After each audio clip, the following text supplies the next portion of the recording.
So it's been a while since I've done a video, and I've really had to think about this one. We've been here for over a year, and an update is definitely due, just because people are curious about what's happening here, how your life is going, X, Y, and Z. But I wanted to wait until I was in a better mood to do a video, because I wanted my my opinions, I wanted my approach to be a little bit more neutral. But I'm having a hard time getting to neutral. So I'm just gonna pray that the Holy Spirit leads me, guides my words, my thoughts, and my heart to relay this message the way that it's meant to be relayed, and that people receive it the way it's meant to be received, which is a warning. It's just a warning to people who seek to come specifically to Dar es Salaam, Tanzania. I cannot speak to living in Arusha. I've only been there once. I can't speak to living in Morogoro. Never been. I can't speak to being in Zanzibar. I've never been. But I've been here in Dar for a year, and I can speak to that and my experience. I kind of wanted to believe that my experience was unique. And by my, I mean my husband and myself. We are very different people, and we see things very differently. So when we discuss what's been going on, it's we agree. We agree that, and there's no nice way to say this, but the culture here in Tanzania is trash. If you have any sort of moral compass, you'll have a hard time being here. That is exactly what I mean. I'm not saying I'm a saint. I'm not saying that we are perfect, but I am saying if you are unwilling to screw people over, unwilling to turn a blind eye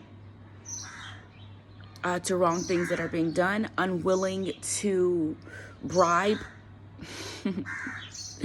the officials of Tanzania, you will probably have pushback.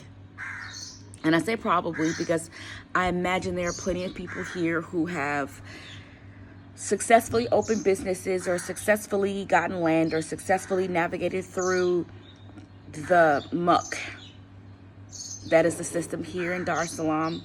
I don't know any of them. I haven't heard any of their experiences. And frankly, if I did hear it, I probably wouldn't believe it. On a daily basis, if you leave your house, you're likely to be rubbed the wrong way by a person here. The simplest interactions with the people here can be unbelievably frustrating, because it's a buildup. It starts off slow, and then it builds up, because there's not anything to make up for your little bitty and very large poor experiences with the people here every day, or I should say everyday people. Now, I've had dealings with the government only in the sense of their police officers and with immigration, so that's huge. No, I haven't met the president, but I've dealt with the cops on more than one occasion, because they pull you over to check to see if you have insurance. And if you don't have insurance, I think the ticket is 40,000 T shillings, which equates to about 20 USD. And it's not a lot, but just get the insurance. The insurance here is super expensive, but the thing with the insurance here is they're not likely to pay out. Insurance companies can be a scam regardless of where you are. But if you don't want to pay said ticket, you can bribe the police officer. You're expected to bribe the police officer. You're expected. They literally are pulling you over to get bribes from you. There's the honor. And this is several occasions, not just my testimony. If you don't believe what I'm saying, come here and stay here for a month. And by here, I mean Dar es Salaam. Stay here for 90 days. Because as a U.S. citizen, you are allowed to be in the country for 90 days. And then you have to leave. Which brings me to immigration. I've had issues with immigration every time I've had to go through. The first time we left, we went to London. And on the way out, the officer asked me how I could afford to travel. Well, that's none of your business. They ain't asked my husband that question, though, because they split us up and we went to 2 different lines. The other guy didn't ask my husband a thing. He stamped his passport and he left. He walked out of the country. He walked past immigration. And this is at the airport. I got grilled. What's your job? How can you afford to travel? How can you get so many days off? Where are you going after you leave Tanzania? All the questions they ask Black Americans, as they like to call us. But not my husband, who's not Black. So I thought maybe, okay, well, this is standard. But then I asked him, and he's like, no, I didn't. They didn't ask me no questions. He stamped my passport, and I left. An exit should just be an exit. Who cares what I'm doing after I leave your country, right? No. According to them, and these are their words, it is an unspoken rule that when we leave after our 90 days are up, that we have to go back to the United States. They expect us to go back to where we came from. He said, that's some shit. I leave the U.S. for that very reason, because, we should go back to where we came from. And then I go to the continent. I'm in Africa. I've gone to Kenya a couple times, 3 times. And I get told, go back to where you came from.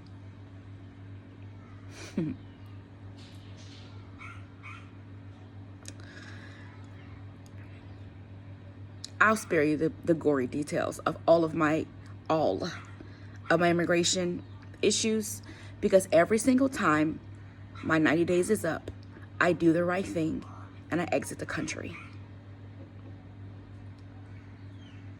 I can choose to do the wrong thing, but I don't. I do what I'm supposed to do, and I'm penalized for it. I'm harassed for it. I'm held up for it. I'm yelled at for it. I'm mistreated for it, because corruption is the way to go. Now, if I decided to go the other route, and those of you who are listening who know what I'm talking about, you know what I'm talking about, I'd have no problems. I could stay in the country, harassment free, just pay a little fee. But I refuse to do that. And I'll continue to refuse to do that. Side note, I've been to Nairobi twice. I've been to Mombasa and Diani Beach, and they're lovely. And if I could afford to go to Kenya and stay there, I would. Diani Beach it's wonderful when you're on vacation, but of course, everything is different when you live somewhere. Your thoughts are different. You move differently. You pack differently. You expect different things. You look for different things. And that's fine. I understand that. No place is perfect. I left the U.S. for a reason.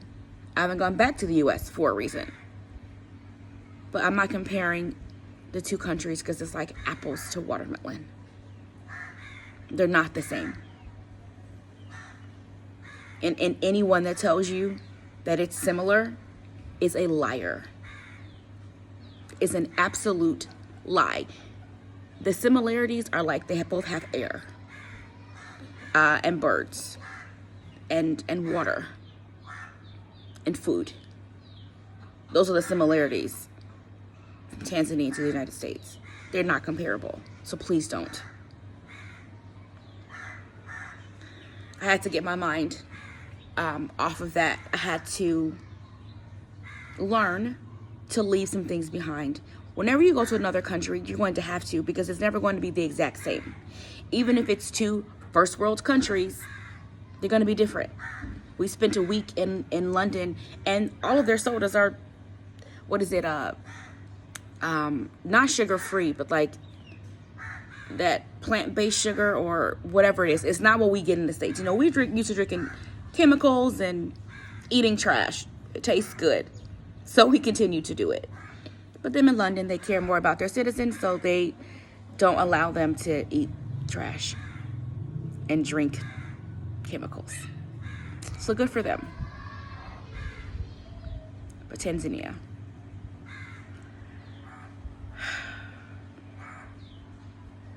has been a huge disappointment. The culture, the people, the city of Salaam. The people are jealous and corrupt. They're cruel. They're rude. They're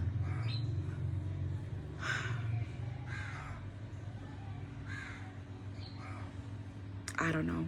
I don't have any more words. I don't have any kind words. I've met way more people that I absolutely, positively dislike than I have that I like or could even tolerate. Something simple like, I'm at the movie theater yesterday. It was a good enough experience. I've been quite a few times. When I saw John Wick, if you like violence, John Wick is what's up. It was not crowded. It was a nice crowd. And I was actually pretty happy because, you know, you get an experience when you go to the movie theater with people. They're laughing and cheering and gasping, and it was a good time. The guy sitting next to me didn't think that it was invading on my personal space to have his elbow, not just on the armrest that we share, but like in my space, in my seat. Someone, stranger named Archie, kept trying to send me an airdrop video or an airdrop photos. Who does that to a stranger? And this happened before. Some guy airdropped me his phone number.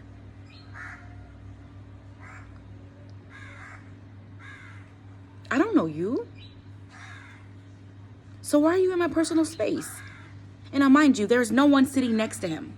So he could have, if he wanted to spread out, he could have just moved over.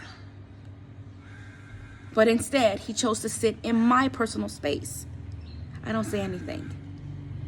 I'm just trying to enjoy the movie, which I did.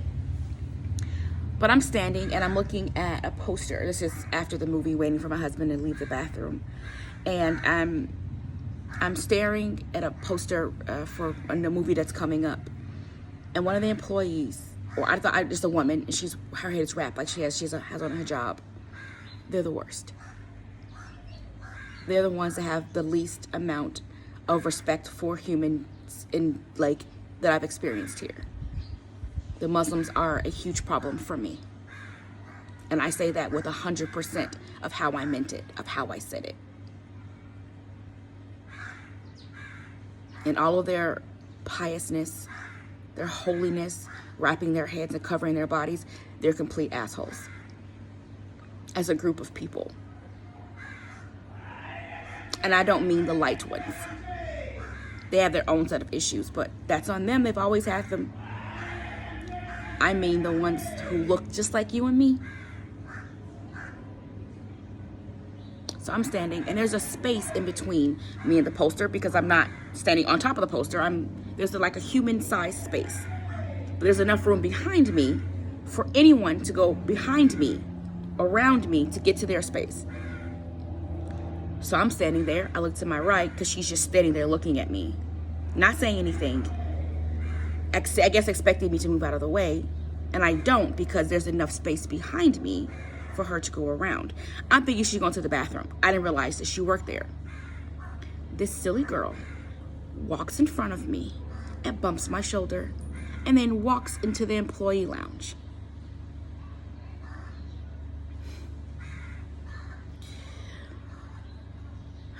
It is by the grace of the Most High that I have not kicked somebody's ass here.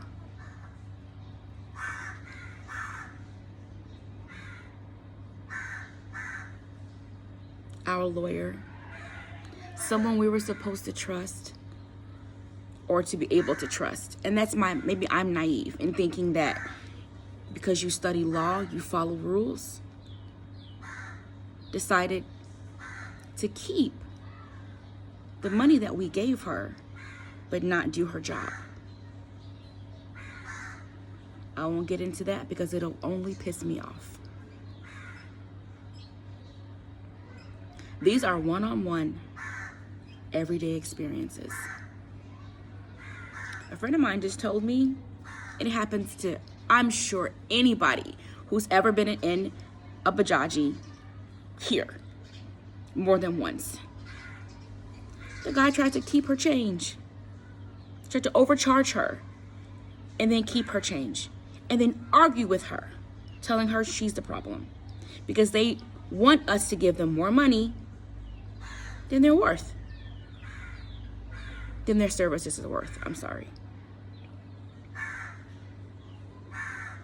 Constantly.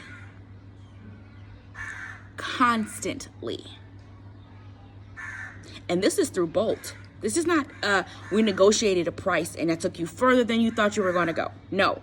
When I got into your Bajaji, excuse me, you knew exactly what I was supposed to pay you. They give you a range. Excuse me. They give you a range. And you know the lowest range and the highest range. But you want the highest range because you think I'm rich. It doesn't matter if I'm rich or poor. It's what you're supposed to get. But because you all lack integrity, you think that you can just continue to take from people. Let this be a warning. You're messing with the Most High's children.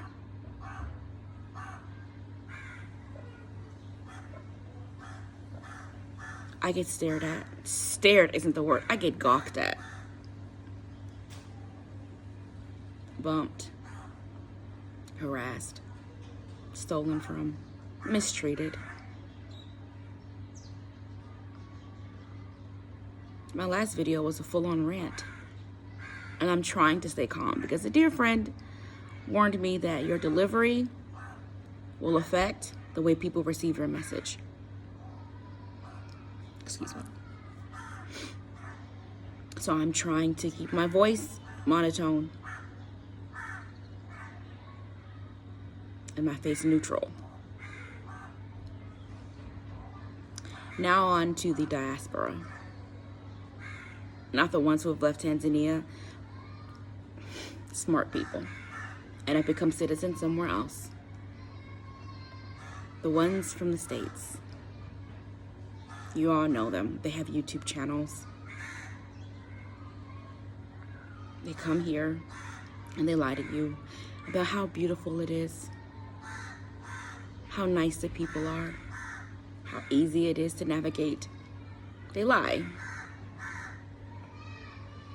When you get here, they don't talk to you. They distance themselves from you unless you are part of a group think. You have to think like them in order to be in their little club. And for those of you who have wondered, people always ask me if I've ever met T3 and me. I've met Tim at their meet and greet. He seems like a nice enough guy. And I've had a run-in with Siobhan. I don't care for her. I'll spare you the details. But I can tell you that if it appears to be easy for anyone to navigate through this country, and if they are black and from the States, they're probably lying. There's a huge chance that they're lying about how easy it is to be here. Why would it be easy to go to a country that's not your own and open a business? When has it ever been easy for anyone to get their immigration if they aren't white? I've seen that too. They basically kiss their asses when they're going through immigration. They may as well walk them through, holding their hands and giving them a bag of gold. My husband only really gets mistreated because he's with me. Yeah. Even if we separate, the moment someone asks me, is that your husband? He gets pulled to the side as well. Such is life. Do not think for a second you will come here and skate through anything. Anything. Life is not easy or convenient. There are conveniences. It's not easy to obtain land here. It's not easy to get citizenship or residency, especially residency. It's expensive. And if you even get to that point, you're probably going to have to bribe someone. And if you don't want to bribe someone, they're going to run you through the ringer.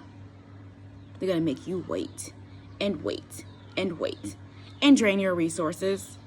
That's what this country does. Drain you. I'm sure someone will ask, well, why are you still there? I don't know. And also none of your business. I'm where I am. And you're where you are. And let me tell you, if you come in my comments telling me what I need to do or what I should do, and you've never been here, I'ma shut your ass down. If you're not here and you ain't never been here, come here and prove me wrong. Prove me wrong. That's all I have to say on the subject.